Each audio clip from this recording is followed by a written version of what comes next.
Hello, नमस्कार, आदाब और सत श्री अकाल। कैसे हो लवलीज? ये तो आप कमेंट में बता ही दीजिए। और चलिए स्टोरी की शुरुआत करते हैं। उससे पहले खुश रहना है, स्वस्थ रहना है, मस्त रहना है, बिंदास रहना है और किसी भी तरह के टेंशन को अपने सिर पर हावी नहीं होने देना है। लाइफ है, प्रॉब्लम आती है, आके चली जाती है। So just relax and believe in God. जिनके जो भी गॉड हो मान लेना। तो चलिए स्टोरी पर आते हैं। इधर रवीना ने निकलने की तैयारी कर ली थी। दिल्ली से शिमला तक उसे पहुंचना था और अपने सारे डॉक्यूमेंट्स हेडक्वार्टर से कलेक्ट करने के साथ वो वहां से निकल चुकी थी। 10 घंटे की लंबी ट्रेन यात्रा और फिर टैक्सी से कॉटेज तक का सफर। हर मोड़ पर जिंदगी थोड़ी और थकी हुई लग रही थी, लेकिन शायद यही अच्छा था। जिंदगी की रफ्तार आपके अंदर के एहसासों को बखूबी दबा देती है। थकान कभी कभी सोच को डुबो देती है और रवीना को इसी डूब में कुछ राहत मिलती थी। ट्रेन में बगल वाली सीट पर बैठे एक बुजुर्ग आदमी बार बार पकौड़े निकाल कर खा रहा था और हर बार यही पूछता, मैडम सरकारी नौकरी में भी टाइम पास होता है क्या? रवीना ने मुस्कुराते हुए जवाब दिया, टाइम तो छोड़िए सर, यहाँ नींद भी पास नहीं होती। वो आदमी हंस पड़ा जैसे किसी ने पुराने रेडियो का वॉल्यूम बढ़ा दिया हो। फिर बातों का सिलसिला निकल पड़ा। गर्मियों के शिमले, सर्दियों की चाय और पुरानी फिल्मों के गाने जो वो धीमी आवाज में गुनगुना रहा था। उसने मजाक में कहा, आपके जैसा अफसर को तो फिल्मों में होना चाहिए।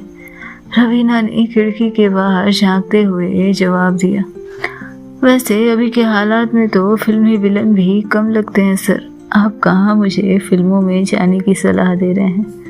उस बुजुर्ग की हंसी अभी भी ट्रेन के शोर में गूंज रही थी, जैसे कोई पगडंडी पर छोड़ी गई स्मृति।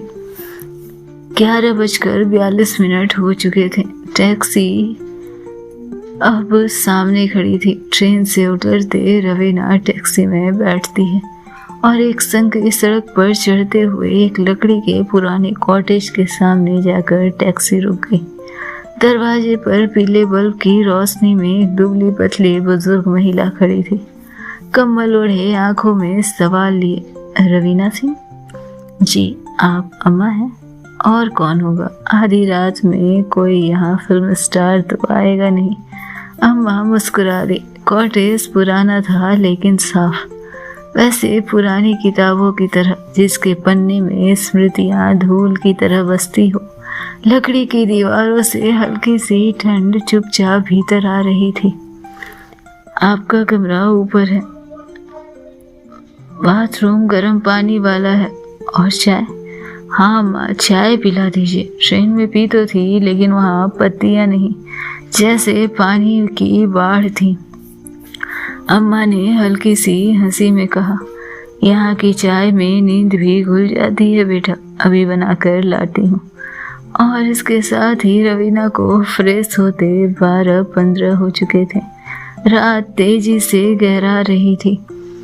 रवीना ने जैकेट उतारी, हाथ धोए और अम्मा के साथ बैठकर चाय पीने लगी। बाहर हवा में देवदार की खुशबू थी और हल्की बर्फ की महक। चाय गर्म और मीठी थी, एकदम वैसी जैसी थकी आत्मा को चाहिए होती है। ऐसे कितने दिनों की पोस्टिंग है आपकी? रवीना की नज़र चाय की भाप में गुम हो गई थी। शायद महीनों की अम्मा, या शायद सालों की। ये कहना मुश्किल है कि पोस्टिंग कितने दिनों की है। जब तक केस साथ है और वो सॉल्व नहीं होता तब तक आप समझो कि आप चलते रहते हो। अगर ये बात है तो रिश्ता बनाना पड़ेगा आपको, ठंड से भी, बर्फ से भी, यहाँ की वादियों से भी और खुद से भी। रवीना ने हंसते हुए अम्मा को देखा।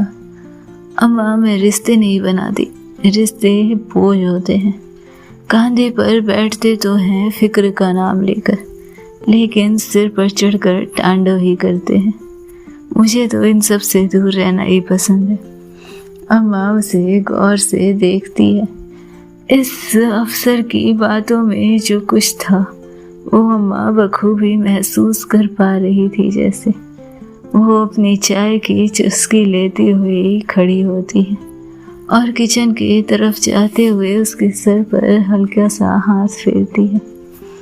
बेटा, रिश्ते हम बनाते नहीं, रिश्ते हमें ढूंढ लेते हैं।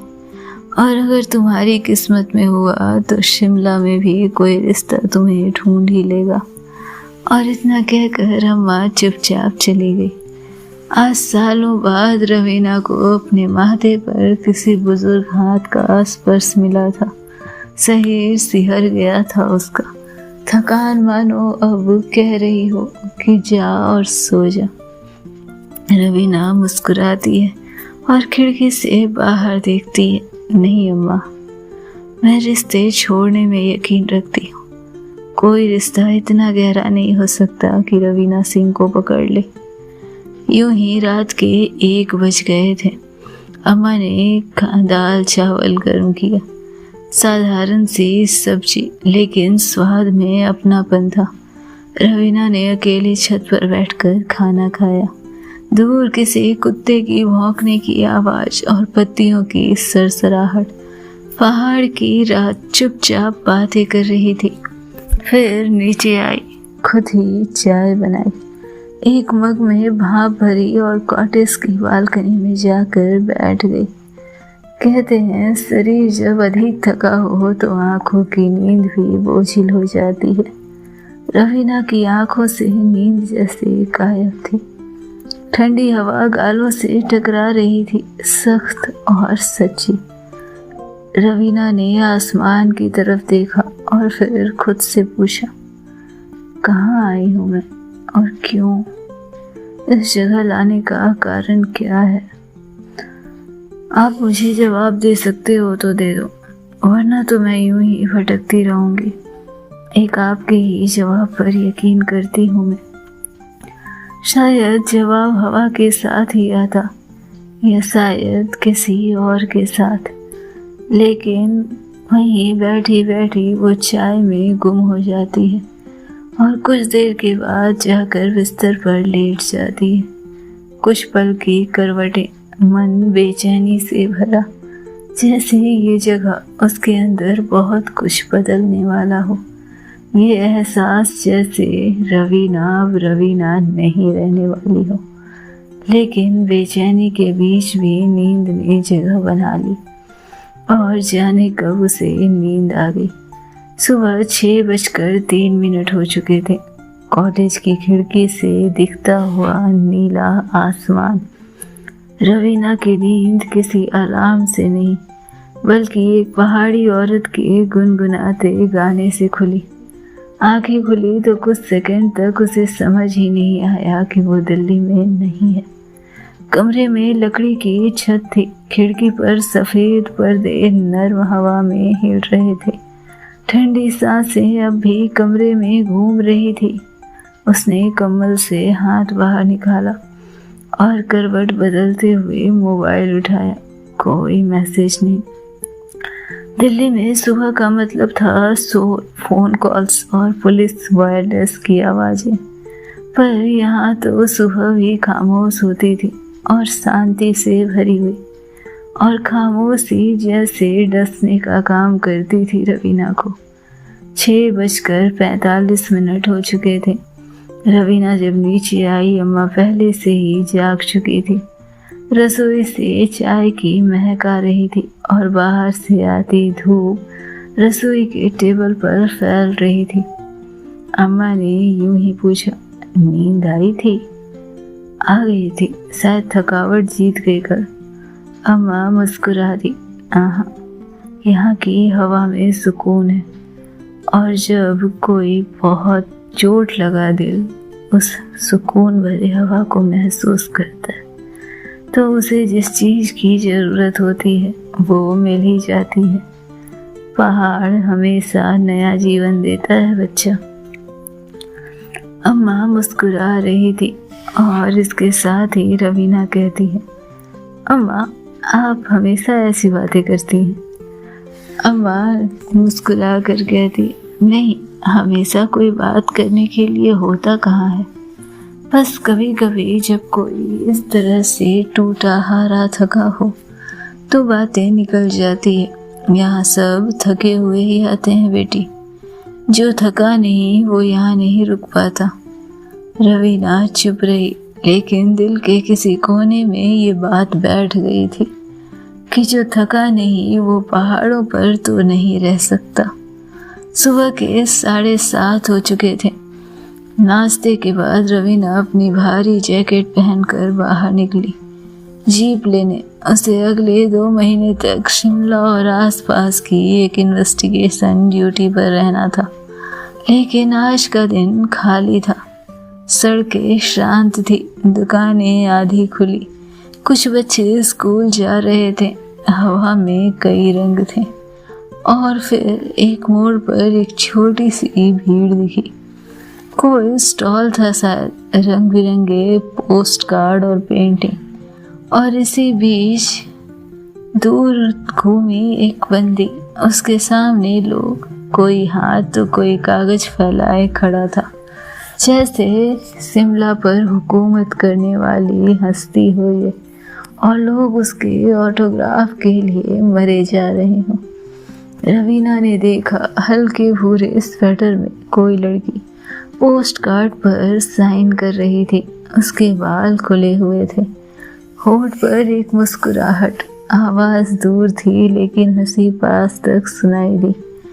और उसी भीड़ से कोई आवाज आई, किसी बच्चे ने पुकारा था, ईशु दीदी। रवीना एक पल को ठिठकी। ईसा ने सिर घुमाया, हंसी के साथ जवाब दिया और उस बच्चे के गालों को खींचा, लेकिन रवीना की तरफ नहीं देखा और रवीना भी उस चेहरे को नहीं देख पाई। कुछ देर तक वो बस खड़ी रही, जैसे उस लड़की का चेहरा दिख जाए, जैसे ठंडी हवा किसी पुराने ख्वाब को दोहरा दे, लेकिन ऐसा कुछ नहीं हुआ। फिर उसने नजरें हटाई और धीरे धीरे जीप की ओर बढ़ गई। सुबह के 10:15 हो चुके थे। लोकल पुलिस स्टेशन में इंट्रोडक्शन का समय था ये। रवीना चौकी पहुंचती है। वहाँ 2 जूनियर ऑफिसर्स उसका स्वागत करते हैं। मैम, आपके नाम के तो पहले भी बहुत चर्चे सुने हमने। क्या चर्चा? कि जो दिल्ली में अफसर आने वाली है वो बहुत खामोश होती है, लेकिन उतनी ही खतरनाक है। रवीना हंसी नहीं, बस एक हल्की मुस्कान आई उसके चेहरे पर। और तुम लोग? हम तो भी नए हैं, डरने के लिए तैयार हैं। रवीना ने उनकी तरफ देखा और फिर कहा, हाँ, डरने के लिए नहीं, डराने के लिए। पुलिस की वर्दी पहनने के बाद डरने का ऑप्शन नहीं रहता शर्मा जी। या तो इस वर्दी को पहन लिए और या तो जिंदगी को जी लीजिए। दोनों काम एक साथ तो मुमकिन नहीं। दोपहर के 2 बज गए थे। कॉटेज लौटते वक्त रास्ते में वही पेंटिंग स्टॉल दोबारा नजर आती है।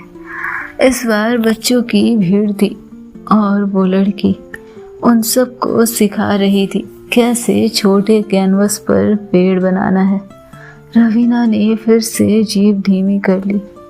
एक पल ठहर कर देखा, फिर जैसे कुछ सोच कर वापस रफ्तार तेज की और खुद से कहा, इस शहर में क्या चीजें इतनी रंगीन है, या फिर मैं ही धुंधली हो गई हूँ।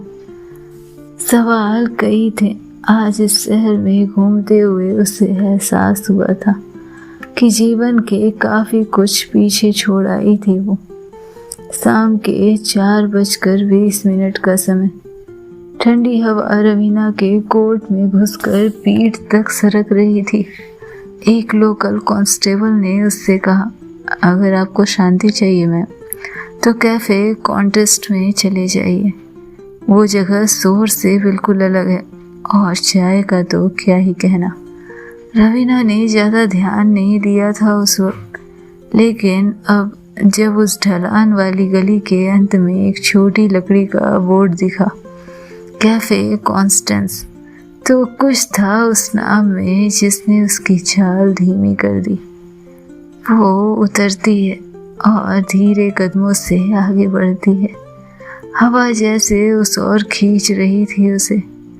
दरवाजा धकेला और भीतर जैसे किसी दूसरी ही दुनिया में कदम रख दिया था उसने।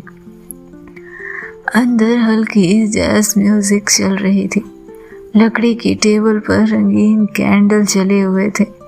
दीवारों पर ईशा की बनाई हुई पेंटिंग, कुछ पूरी कुछ अधूरी। कैफे में महज 4 लोग थे, एक बुजुर्ग कपल, एक स्टूडेंट और काउंटर के पीछे वो लड़की, वो जिसकी आंखों में जिंदा दिली की चमक थी और उसके पास बैठी बच्ची से बात करती हुई जैसे दुनिया की कोई फिक्र ही नहीं थी उसे। ईशा थी वो, सिर पर हल्की बंधी रखी स्कार्फ, काले रंग का एप्रन और उसके हाथ कॉफी मशीन पर थे। एक बच्चे को हंसते हुए चॉकलेट देने के बाद उसकी नजर रवीना पर पड़ी। क्या चाहिए आपको? आवाज सीधी थी, ना नरम न रूखी। रवीना कुछ पल चुप रही, जैसे शब्दों को नाप रही हो, और फिर कहा, चाय ब्लैक, बिना शक्कर के। ईशा ने सिर झुकाया, लेकिन चेहरे पर कोई खास इमोशन नहीं। चाय बनती रही, भाप और फिर मग की टपकती आवाज। जब चाय आई, रवीना ने उस चाय का एक घूंट लिया और हल्की सी भुई चढ़ाई। इसमें इलायची नहीं है और ना ही अदरक का स्वाद। इसका ईशा ने उसकी तरफ देखा, आंखों में हल्का चुटकी भरा तेज था। हर चीज ही टेक्निकल नहीं होती, और यदि आपको वो चाहिए तो वैसा ऑर्डर देना होता है, और हर मूड में आर्ट नहीं बोला जा सकता। रवीना का जवाब उतना ही सदा हुआ था। कुछ सेकंड की चुप्पी पसर गई थी। वो टकराव नहीं था, एक ऐसा मौन था जो अक्सर तूफानों से पहले आता है। रवीना ने चाय का कप नीचे रखा और किताबों की तरफ देखा, और फिर कुछ पेंटिंग्स। आप खुद पेंट करती हैं? नहीं, पड़ोसी करता है, मैं बस सिर्फ साफ करती हूँ। ईशा ने बिना देखे जवाब दिया। रवीना की मुस्कान हल्की थी, लेकिन आंखों में कुछ था। इंटरेस्टिंग सरकाज़म, मगर सरकाज़म और सरकाज़म में फ़र्क होता है। ईशा ने अब पहली बार रवीना को ध्यान से देखा। उसकी चाल, उसकी आंखें और वो तरीका जिससे वो हर चीज़ों को पढ़ लेना चाहती थी। आपको फ़र्क समझाने के लिए बहुत पेशेंस चाहिए, और मुझे वैसे पेशेंस से एलर्जी है। मेरे पास जीवन में किसी को सही रास्ता दिखाने का पेशेंस नहीं है। वो मेरे साथ बेपरवाह हो तो ठीक है। रवीना ने फिर से कप उठाया, आखिरी घूंट लिया और बोला, मुझे एलर्जी से डर नहीं लगता। मैं अक्सर बिना मास्क के ज़िंदगी ज़्यादा प्रेफर करती हूँ, उसे पी जाती हूँ। ईशा उसे देखती रही। जब रवीना पैसे देकर बाहर निकली, हवा में अब हल्की सी बर्फ की गंध थी। उसने एक बार पीछे मुड़कर कैफे की तरफ देखा। ईशा फिर से मशीन से मग भर रही थी, लेकिन एक पल के लिए ही सही उसकी नज़र भी बाहर दरवाजे की तरफ गई। दोनों ने कुछ नहीं कहा था, लेकिन फिर भी बहुत कुछ कह दिया था। ये टकराव हल्का था, इसकी छाया भारी गहरी थी, और ये तो सिर्फ शुरुआत थी। जीवन जाने किन अतीतों को कुरेदना चाहता था। कैफे से बाहर निकलते हुए रवीना ने गहरी सांस ली। उसे महसूस हुआ जैसे इस पूरे वारदात में उसने सांस लेना ही ज़रूरी नहीं समझा हो, लेकिन दिल शांत था, मन में उलझने नहीं थी।